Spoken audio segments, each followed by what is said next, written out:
You're tuned in to the Restaurant Rockstars podcast. Powerful ideas to rock your restaurant. Here's your host, Roger Bodwin.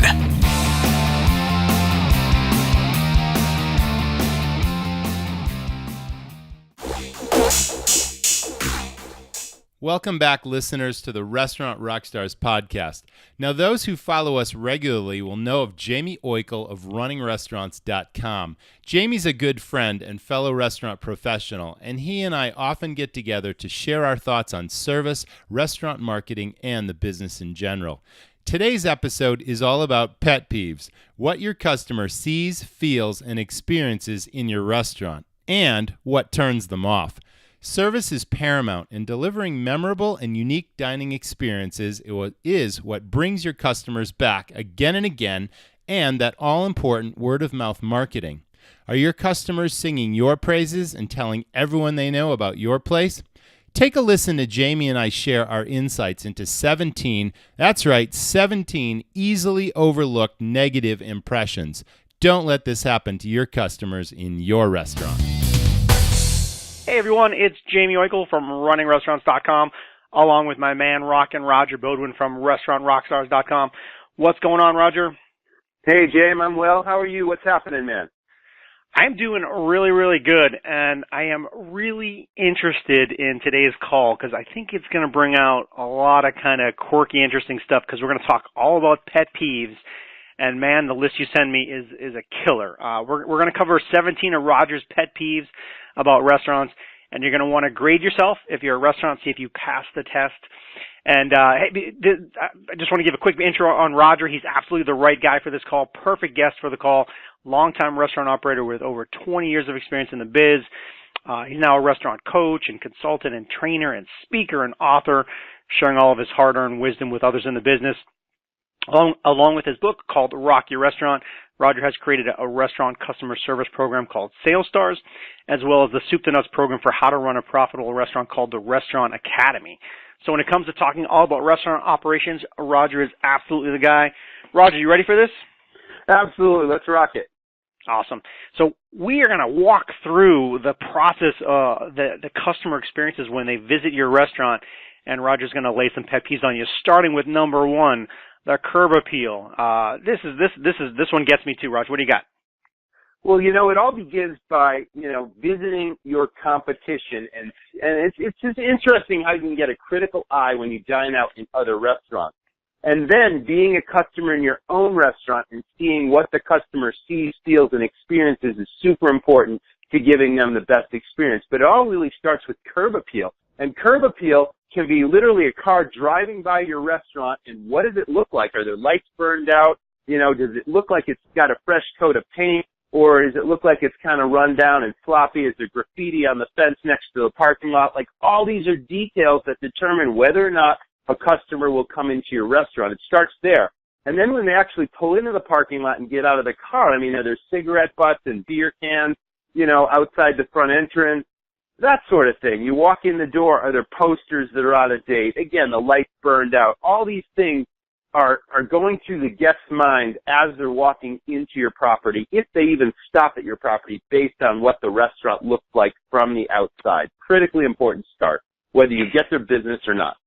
Yeah, I like that. And the phrase that I like there says, you said, be a customer in your own restaurant. I remember reading a piece somewhere that talks about a restaurant owner who will literally go and sit in every seat in the restaurant and look at the vantage point from there. Is the artwork off? Is the dust? If you lean back on the windowsill? Things like that. You absolutely have to do that. So moving on to number two, you walk in and you said, no host at the podium when a guest walks in. What do you got? Well, you're standing there, right? And sometimes it's minutes. And in those instances, minutes literally feel like hours. And you're wondering, does this restaurant even care if I'm here? And it's happened to me several times where I've actually left after 3 or 4 minutes when no one is there to greet me. And I'm like, this is the start of my experience. Do I really want to stay here and see what's going to happen next? It's like, and that's why I always made sure that we had multiple hosts on and that one was always glued to that podium. Because let's face it, a host is sort of an air traffic controller in the restaurant. They have lots of different tasks. They're seating guests, dropping menus, maybe handling takeout orders and assembling that. So if you've got a busy place, or even if you don't, it's a great idea to have more than one person so that someone is always there with a smile, ready to greet your customer. Super important first impression in any restaurant. It's funny that you say that. Yeah, that feeling of walking in and looking around for a minute, turning your head and feeling like no one's paying attention, no one cares. And yeah, we've walked out of places as well because you have that feeling. All right, sticking with the host, number 3. Let's now on the other corollary is sometimes when they're very busy and they'll take your name, how many in your party, and they'll give you a wait time, but it's wildly inaccurate. What do you think? Well, here's where spin is really important, and I don't want to give you the wrong impression by that word. But if it is let's just say it's a busy Saturday night and you've got an hour-long wait, your job as a host is to basically convince the customer that it's just as much fun waiting for a table as it is actually getting seated. And that's where you provide lots of interesting things to do. Hopefully you've got a bar where you can, give people drinks, or there's other things that are going on in the restaurant where it's a social sort of hangout atmosphere. But the whole point is not to say, oh, it's a half an hour wait when it's really an hour, because nothing frustrates the guests more than that. Your job as a host is to under-promise and over-deliver and to be as accurate as possible with wait times. In the beginning when I was starting my restaurant, before the technology of, those coasters that sort of vibrate that you give people, we used to have these chalkboards. And I can't believe we did this, but we had a chalkboard. And when it was time to seat a guest that's been waiting a while, we used to write their name on it, and we would walk around the place with a chalkboard in the air. It was a little quirky. People didn't mind that. They thought it was kind of fun. But now, obviously, technology, you give customers a beeper. They can even, go down the street to wherever, some other place, and there's a range on these things, and they can be called. So it's not really a big deal anymore, but being accurate with the wait time is super critical, because nothing gives a customer a worse taste in their mouth is when you over-promise and under-deliver. You want to do just the opposite. Yeah, I agree, and the tech is definitely helping in that area with the cell phone notifications and whatnot. But when we dine out and we're with the family and they say 20 minutes, but 20 turns into 35, those last 15 minutes are a killer. And so I'm sure people can echo that, and it doesn't start the experience very good. All right, number 4, the music is too loud, the lighting is too dim. These sort of things get you. What do you think? Well, when you've got lots and lots of employees and they all have access to your sound controls or your light switches and all that kind of stuff, that's a real problem, because sometimes the sound levels go up and sometimes they go down, and sometimes, the lights go up or they go down based on customer requests. And there should be, I love this term sweet spot. I use it a lot, as you know. There is a sweet spot when a restaurant has a certain level of customers in it, and you mark the controller. This is the exact place where the sound needs to be, where it's comfortable for everyone. And that's another thing about being a customer in your restaurant. You sit down and you just gauge, where the music isn't too loud and it isn't too, slight, and the same with the lights. Because it's really frustrating when you go in and you feel like you're getting blasted out of the place. You don't appreciate the music. And that's another thing, you need to play to your crowd or what your theme of your restaurant is. If you're a sports bar, you're not going to be playing, cafe bistro music. It's just common sense. And then the light levels are frustrating because, sometimes menu print is really, really small. And if you've got an intimate restaurant where someone needs a flashlight to read the menu, that's a problem too. So you have to address all these things. Yeah, I like the term sweet spot there, because there is a range that it's good, especially on the lighting. And yeah, one I would add to that, because it happens to us sometimes, is just the temperature, right? Also, it's sometimes it's just freezing cold in a certain seat or a location. And or it's right on something else to keep in mind along the same line. So number 5, server. So now you're sitting, you're there. Servers not greeting new customers by name, or that introduction process. What do you think can go wrong there, and what would you say is the way to make sure it goes right? Well, this one bothers me just as much as no host at the podium, because it's happened time and time again, where let's just say you are greeted at the podium by a host and they seat you immediately, and now you're sitting at a table and you're sitting there, for like minutes and minutes and minutes. Sometimes it could be 5 to 8 minutes, because let's face it, a server has to multitask, and there's so many things that he or she needs to do. And if you're sitting there and you're watching servers pass you by on the left and on the right, you're not even sure who your server is. Nobody's making eye contact with you. You don't feel as though you're recognized or acknowledged. It's a real problem. So I had an absolute standing rule that was a no-break rule. And, we can get into the nuances of this. We used to call it the circle of service, because you've got to multitask and you've got to accomplish everything in your section as efficiently as possible. But the number one no-break rule was, you've got 3 minutes in order to greet your new table. And you don't have to stand there and have a conversation. All you have to do is approach a new table and say, "Hi, my name is Mary or Sally. I'm happy to serve you tonight. I'll be right back to tell you everything that's great about this restaurant." And you just have to make eye contact, and you can keep on moving. And then the guests can settle in and feel comfortable knowing that they can look at the menu and that someone knows that they're there and that they're appreciated. That is so important. So that's the key point. It doesn't take more than 2 seconds to do that. Make eye contact, introduce yourself by name, because that creates a personal relationship between you and the customer, as if the customer is an old friend. That is super important. And then just move on and do the next thing that you have to do, and then come back when you have some time. That buys you time in any situation. Super important.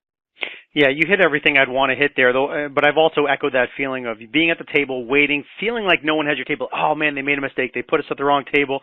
No one's assigned here. You do that walk up to the host station. Hey, just checking that someone's actually assigned to our table. You feel like a doofus for doing that. And then of course they say, yeah, someone will be with you in a few minutes. And so yeah, you don't want the customer to feel that experience. Same sort of take at the bar. So the bar is busy. It's maybe you're the second guy back there. You're starting to raise your hand. Bartenders ignoring you, doing their things. Yes. What have you seen there? Well, that happens so often also, because more times than not, you're going to see bartenders that are only making eye contact with the customer they're serving. And it could be 5 or 10 deep at the bar, and all these people are just like waiting and waiting and waiting. And it's super frustrating, especially, even if there are 2 or 3 bartenders on. There are times if you've got a busy bar that you're just, you've got a crowd, right? So don't keep your head down if you're a bartender. Keep your eyes open and acknowledge every customer. Smile at them if you have to while you're making their drink. Say, "Folks, I'll be right with you. I see everyone's here. I can't wait to make your drink." Talk to the crowd as you're making drinks. Engage the customer. It's super important. Don't keep your head down while you're mixing a drink, just serving the customer in front of you. I like that. I can imagine a bartender doing that, and engaging the crowd and right. talking, because everybody wants to know, hey, yeah, I'm coming up next. I know I know that I'm here, and I think exactly. But make sure they're there. And now I'm going to get to number 7, which is might be probably your least. Your biggest pet peeve here, or one of them for sure, is an untrained front of house staff that just doesn't know anything about the menu. Well, again, it's absolutely critical, and in my restaurants, it was absolutely mandatory. Several things come to mind here. So product knowledge is job one. Whenever you hire a new server, it is absolutely their mission to learn that menu inside out, upside down, and backwards, right down to the flavor profiles of every dish. And I always used to create, notes for them to make it super turnkey and easy so that they could easily absorb this information. But before I let anyone hit the floor with their own tables, they shadowed a veteran sales star on the floor for at least 2, if not 3 shifts, and watched a pro in action, a sales star engage the customer, tell them what's great about the restaurant, give choices and benefits on all their favorites, bring the food and drinks to life. I mean, that was, restaurant business is show business. For me, it was a theatrical performance. Every server, every host, every busser was an actor on stage, bringing the show to life for the customer. And I never turned anybody loose until they shadowed and that they knew the menu inside and out. Because nobody likes to ask a question and to hear, "I don't know, let me get you an answer." And then you got to walk off and ask the manager. It wastes everyone's time, and it's just super frustrating. It's a poor reflection on the restaurant. So product knowledge is job one. Yeah, for folks that are listening to Roger for the first time, he's absolutely fanatical about servers, doing a great job. Everything from the greeting to the upsell to knowing the menu. And so yeah, this is something he could talk about for an hour and a half, nonstop, constant, just giving you tips. So good stuff there. Yeah, absolutely, they should be. And but if we slide off to number 8 here, so I hate this one. So the servers or the expediters that are bringing their food, just auctioning off the food. They come to the table and they got 3 things in their hand. Who had the chicken? Who has the pizza? You know, exactly. It's just no good. It's unprofessional. It just shouldn't happen. You know, it's all part of, you know, we used to talk about choreographed service because a front of house training program isn't just for the servers. It's for the entire front of house team, where your bus staff, your host staff, and your wait staff are all communicating with each other. It's teamwork, it's respect, and it's choreography so that everybody knows how to give the best possible experience to every table all the time. And so nobody auctions off the food. Everybody knows exactly which plate goes where. And yeah, I mean, that just shows how professional the restaurant is. Even if things are crazy, busy, chaotic behind the scenes, never let the customers see you sweat. Never let them think that you don't have every detail dialed. Don't auction off the food. Well, that leads kind of perfectly into your number 9 one here, where you talk about the servers being in the weeds, and it happens, right? That they get busy, so all of a sudden there's been a long wait for the customer. How do you avoid that? How do you deal with that? What do you think? Well, again, that's where the teamwork comes in, because, you know, I mentioned earlier that the server should, you know, introduce themselves by name first to the customer, and even the host should do this. Everyone should introduce themselves by name, not just the wait staff. But, you know, if you've got 3 minutes to greet that table, I mentioned earlier that you can buy yourself time to move on to the next thing. So the circle of service is really all about the greeting, moving on to the next table, and then anticipating needs. If you've got a section of 4 or 5 customers, you know, at different tables, and you're in charge of all of them, it's your job as well as the busser's job to communicate, and the host. I mean, it's all about communication and letting somebody know, oh, table 2 needs another basket of bread. Table 3 looks like they're low on drinks and they need a refill. And no matter who is at that table, the communication states that, you know, no one was too important to approach the table, and it wasn't just the server's job to make a recommendation or to ask, can I get you another bottle of wine? Would you like a new basket of bread?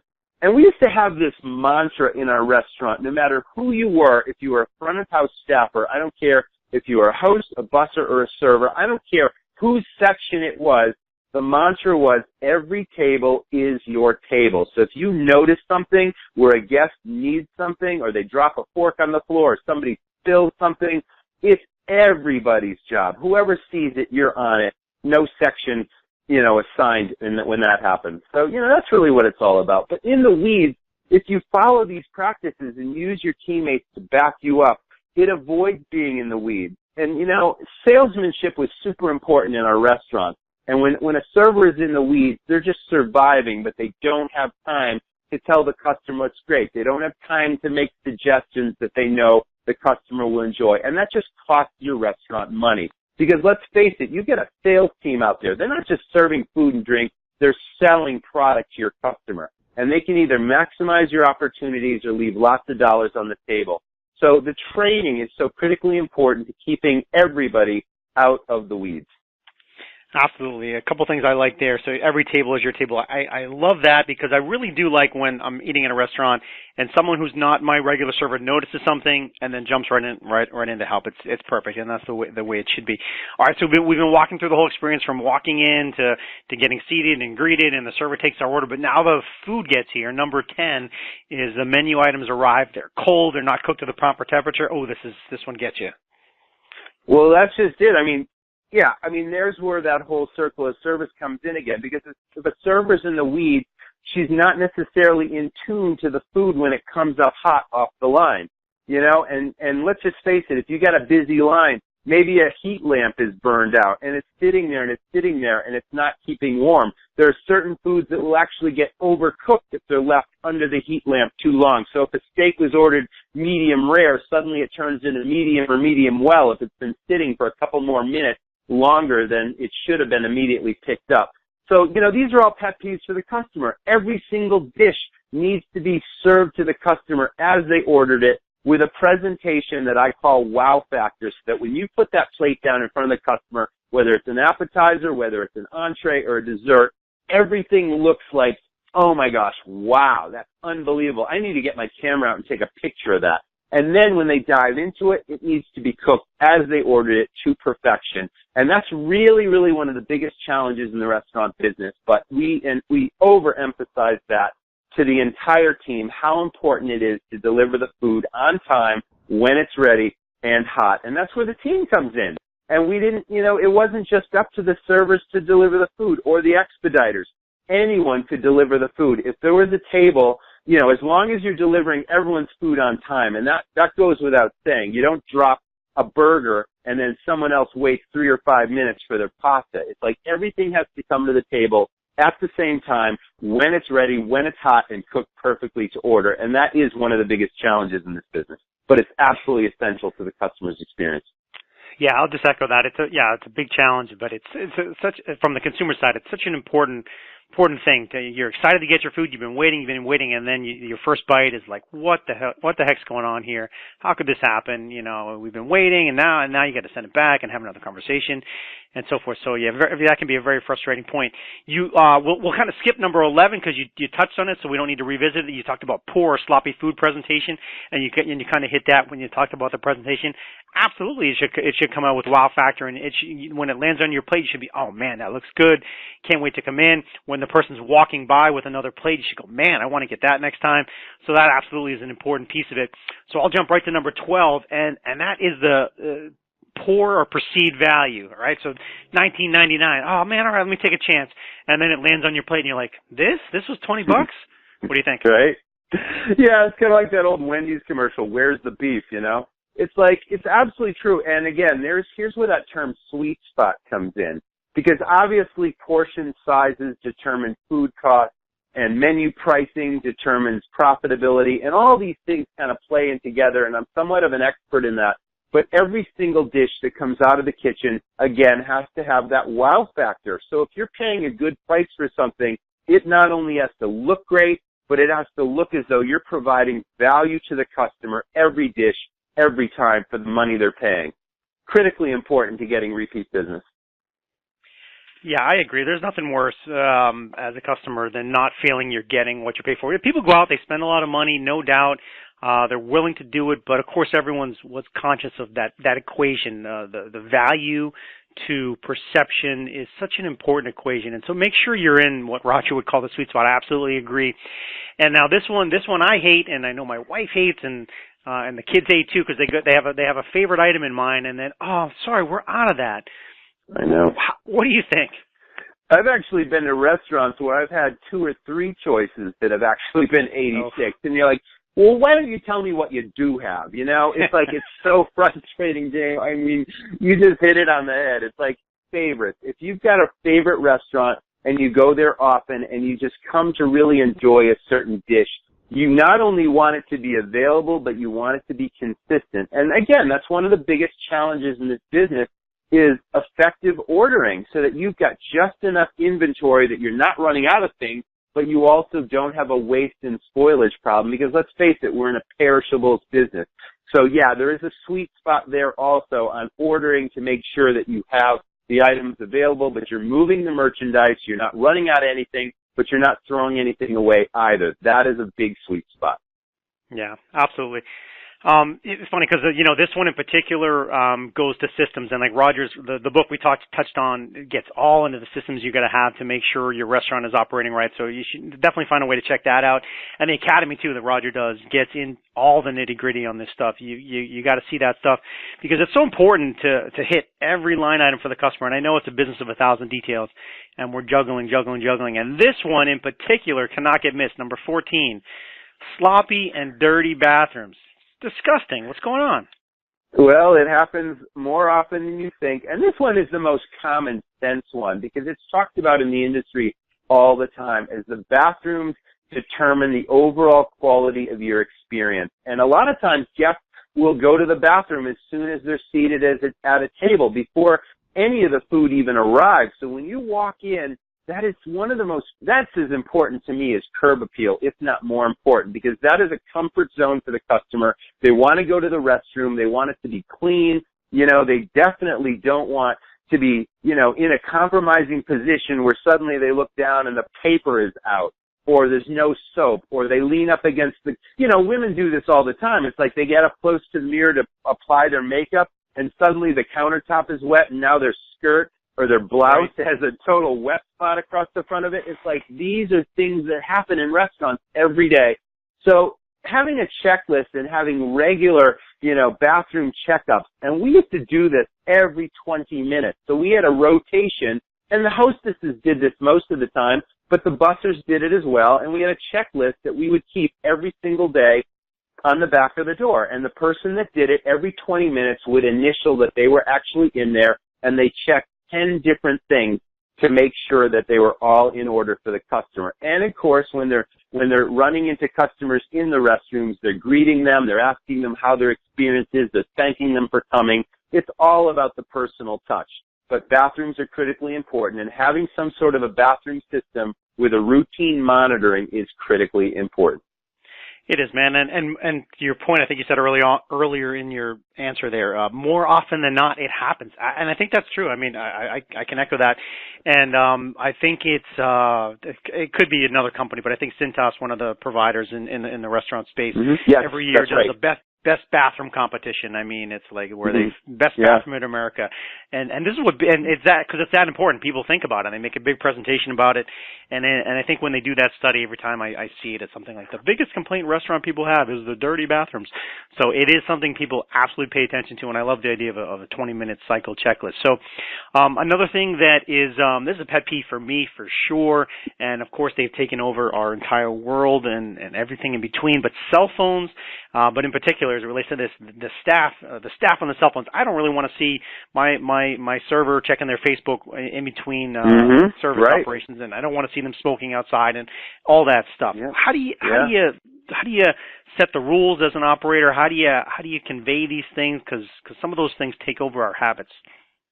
Yeah, they really do. I mean, well, I hate to say we banned cell phone usage, but we made it critically important that the entire staff understand that every impression with the guest counts, and that seeing a person on their cell phone is absolutely taboo, or smoking. So we had a designated smoking area that was not visible from any vantage point in the restaurant. We actually told the servers that they were only allowed to smoke if they washed their hands and they used breath mints immediately following their cigarette, and they were only allowed to do it at designated break times. Same with the cell phones. If you've got an emergency, fine, but otherwise you've got to wait until your break before you can go check your feed or whatever, or text somebody or make a call, all that kind of stuff.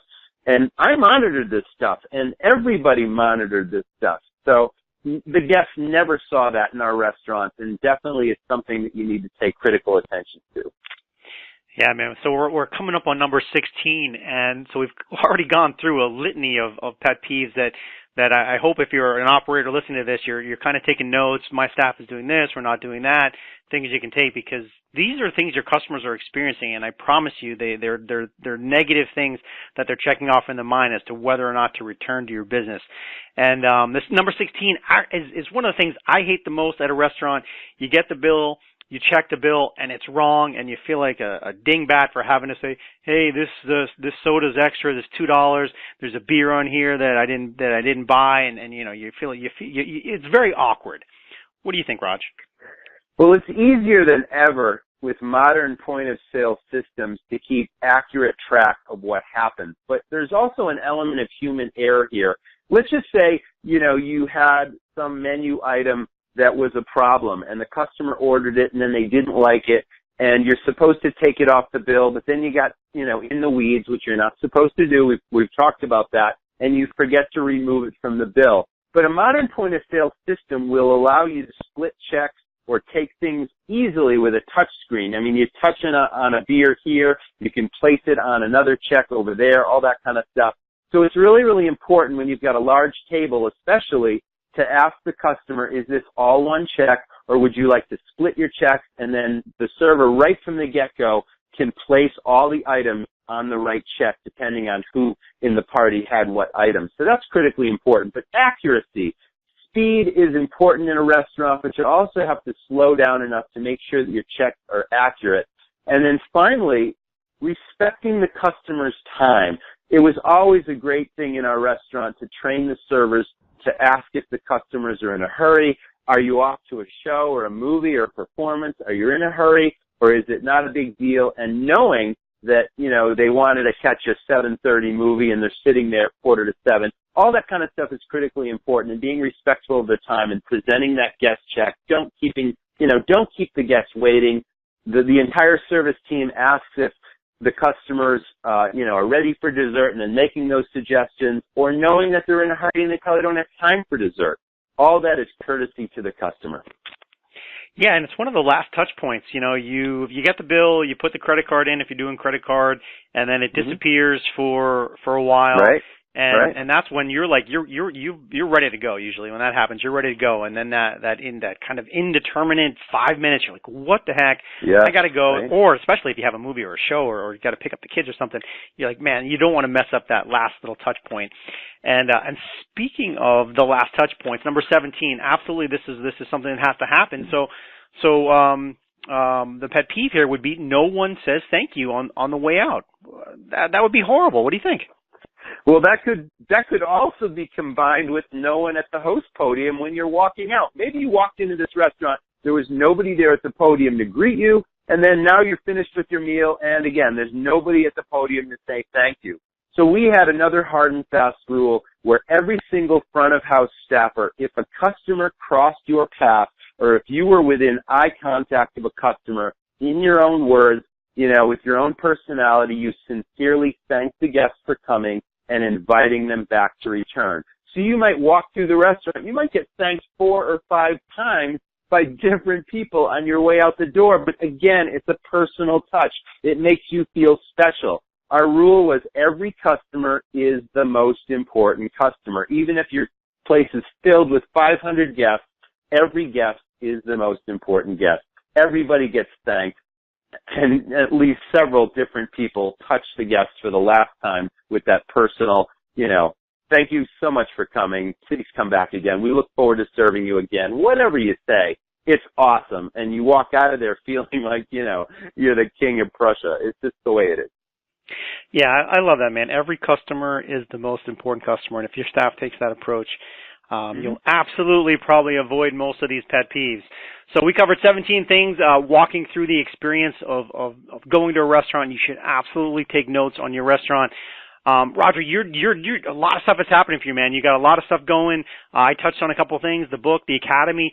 Give folks a quick overview of where they can find your stuff and what's shaking with it. Yeah, so the book came out about a year ago, and it's been a real strong seller. It's a complete financial crash course to your business.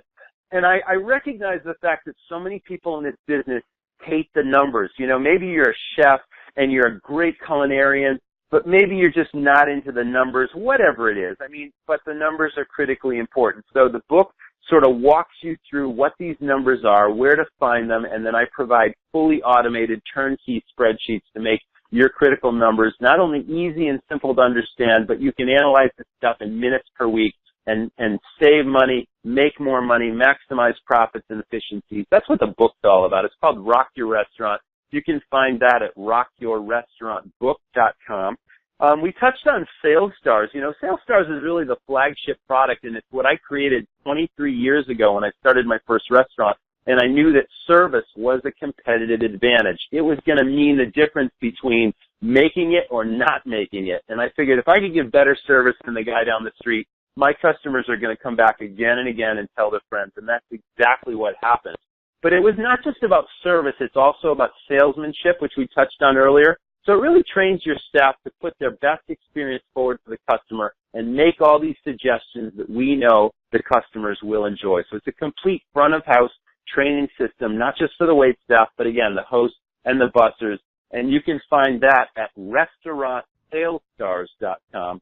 And then the Academy is just a total overview, all this stuff. It's a 5-module program, not only on starting your first restaurant, but most importantly, maximizing profits in any restaurant. And it just gives you everything I've learned in 23 years about how to really rock and roll.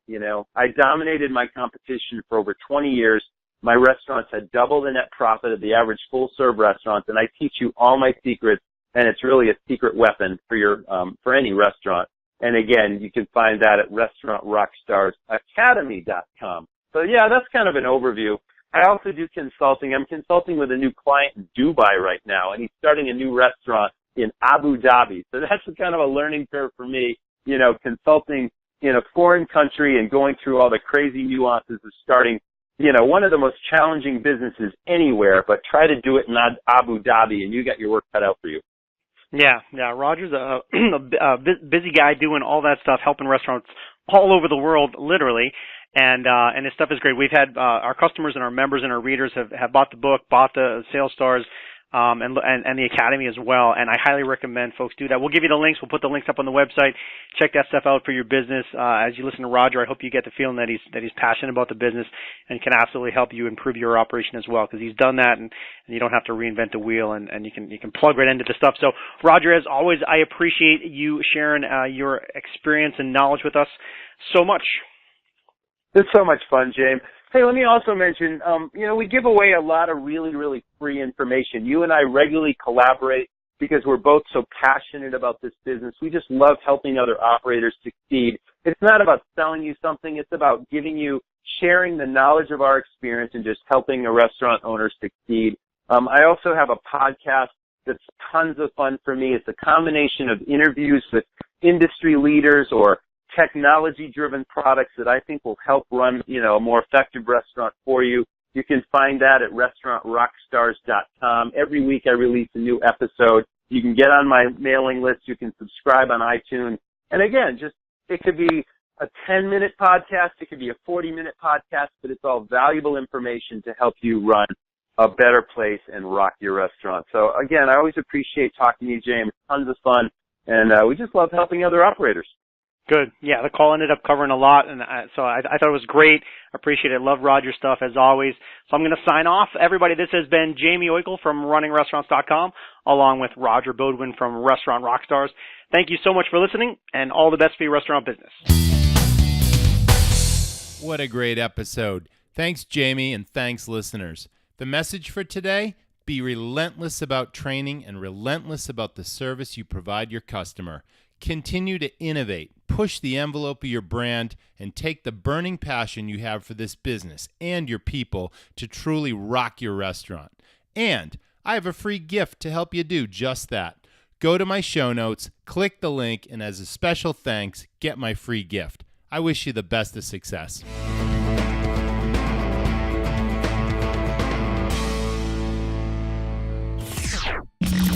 Thanks for listening to the Restaurant Rockstars podcast. For lots of great resources, head over to restaurantrockstars.com. And while you're there, download a copy of the book, Rock Your Restaurant. It's a game changer. See you next time.